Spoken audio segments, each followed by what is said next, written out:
Okay, so just a quick heads up. This is chapter 19, the finale, and this is the final chapter of the Kim's Lost Words book from Amazon. That is allegedly a collection of her final journal entries and conversations she had with friends. Allegedly. Okay. Chapter 19, finale. Things were okay for a while. I started dating again. It was almost normal until I got serious with someone. Then my boyfriend died of pneumonia. I knew it was Sean. Again. That's when I decided to write this book. A few days ago, my home was burglarized. Only laptops were stolen. I know it was that bastard or his goons. Of course, I had a copy in the cloud that I was able to easily download here onto this new computer.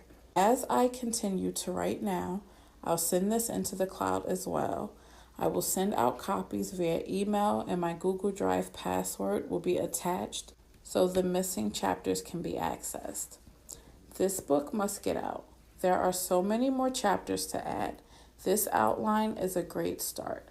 I have to organize the rest of the chapters and add them in, little by little. I planned on spending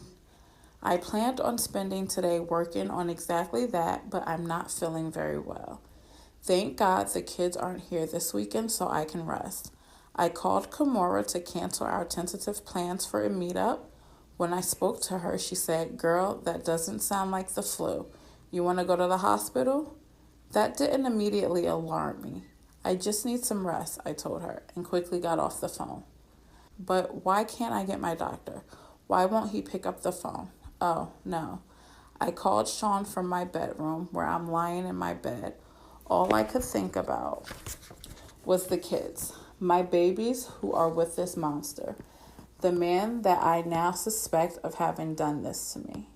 Sean picked up with an air of superiority in his tone that let me know it was too late for me. He spoke confidently into the phone. "Hello?" I screamed at him. "You bastard. I have your fucking children." "What are you talking about? The kids are with me," he replied with a mocking innocence. "There's literally nothing I can do." I could only ask, "Did you ever love me?"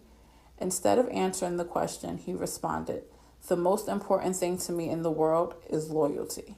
I couldn't believe it. I couldn't believe it. I had to ask, even though I understood. What the fuck does that mean? With the same fiend innocence, he mocked, "Kim, is something wrong?" He's going to continue this game to the bitter end.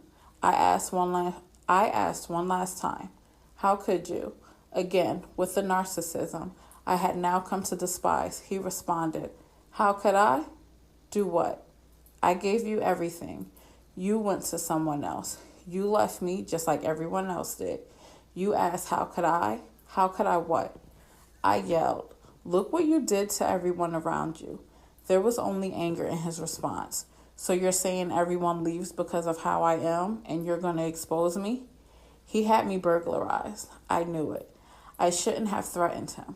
I should have just published the book. I'm going to die, like Heavy D, like Biggie, like Pac, like so many others, and it's because he is a monster. Plain and simple. Before hanging up, I simply say, "That's not the only copy, you fuck." And then I shoot out a group text. I let everyone know. He got me. Then I call 911. As I sit here waiting for the ambulance, I am writing this chapter and praying that I make it to the hospital. I don't feel like writing anymore. I may not be around to see it in print. It's okay. I'm sending it out. He won't get away with this. I will have my say, my final words. Sean Combs will get exposed, even if I lose my life doing it. My kids have always been my most cherished possessions. I want the world to know that. But most importantly, I want them to know.